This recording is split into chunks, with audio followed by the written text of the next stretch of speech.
আসসালামু আলাইকুম। লতিরাজ কচু বিষয়ে কিছু আলোচনা করবো। এক ভাই চারা উঠাচ্ছে। আসসালামু আলাইকুম ভাই। ওয়ালাইকুম আসসালাম ভাই। আপনার নামটা কি ভাই? জি, আমার নাম মোহাম্মদ শাহিন শাহ। শাহিন শাহ। জি।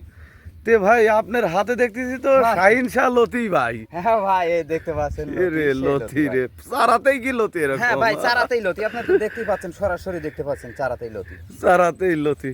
জি। আচ্ছা, এই যে চারাগুলো এগুলো কি কচুর চারা? এটা হচ্ছে এখন বাড়ি এক কচুর চারা। বাড়ি এক কচুর জি। চারা। এগুলো কি যে ওঠানো হচ্ছে সব একই চারা না হ্যাঁ, ভাই? হ্যাঁ ভাই, সব একই চারা। প্রত্যেকটাতে তো দেখছি পর্যাপ্ত পরিমাণ হ্যাঁ, গোড়াতে আজকে ভাই লতি। 10,000 চারার অর্ডার আছে। 10,000 হ্যাঁ, চারার এই অর্ডার জন্য উঠাচ্ছি চারা। উঠানো হচ্ছে। তে ভাই এই চারাগুলি কত করে সেল দেওয়া এই হচ্ছে? চারাগুলো না আমরা বিক্রি করি ভাই 3 টাকা পিস। 3 টাকা পিস হিসাবে এই চারা সেল দেওয়া হচ্ছে। আর এই চারাটা লাগাতে হয় কত হাত অন্তর অন্তর? ভাই এক লাইন থেকে লাইনে এক হাত পর পর লাগাইতে হয়, আর এক লাইন থেকে আরেক লাইন যখন লাগাবেন তখন 1.5 হাত পর। 1.5 হাত পর পর জি, রোপণ করতে এইভাবে হয়। রোপণ করতে হয়। তে ভাই শতাংশে কত পিস চারা লাগে? শতাংশে ভাই 30 পিস লাগে, 130 পিস। শতাংশে 130 পিস চারা জি। রোপণ করতে হয়। তো ভিউয়ার্স, আপনারা যদি অরিজিনাল লতিরাজ কচুর চারা নিতে চান তাহলে আমাদের স্ক্রিনে দেওয়া নম্বরে যোগাযোগ করবেন।